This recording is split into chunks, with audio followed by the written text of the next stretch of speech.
যেহেতু ভিতরে এত ভয়াবহ এক অগ্নিকাণ্ডের ঘটনা ঘটেছে, সেই ঘটনার ফলে কিন্তু ক্ষয়ক্ষতির পরিমাণ এখন পর্যন্ত কেউই কিন্তু সুনির্দিষ্ট করে বলতে পারছে না।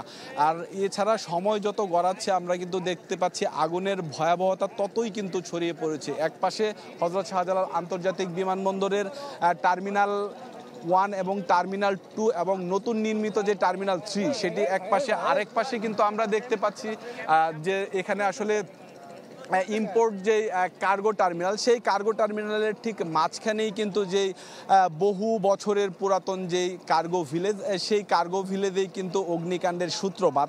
এখানে যারা সম্পৃক্ত কিংবা সংশ্লিষ্ট তারা যেটি বলছিলেন যে এই অগ্নিকাণ্ডের সূত্রপাত হতে পারে যেহেতু এখানে বিভিন্ন ধরনের কসমেটিক্স পণ্য বিদেশ থেকে আমদানি করা হয়, সেখানে রাসায়নিকের উপস্থিতি থাকতে পারে। সেই রাসায়নিকের উপস্থিতির জন্যও কিন্তু এই আগুন নিয়ন্ত্রণে কিংবা নির্বাপনের জন্য অনেক বেশি সময় লাগছে, যার কারণে কিন্তু এই ধোঁয়ায় পুরা হযরত শাহজালাল আন্তর্জাতিক বিমানবন্দরের আকাশ কিন্তু পুরোটাই ছেয়ে গেছে, যে 4 ঘন্টা ধরে এখানে আগুন জ্বলছে। আরেকটি বিষয় যদি জানিয়ে রাখি যে 8 নাম্বার গেট রয়েছে এই কার্গো ভিলেজের, সেই কার্গো ভিলেজের 8 নাম্বার গেট দিয়েও কিন্তু সারাদিন অর্থাৎ দিনরাত 24 ঘন্টাই কিন্তু যানবাহন চলাচল করে। সেই মেন গেটটিতেই কিন্তু আগুনের ঘটনা ঘটে।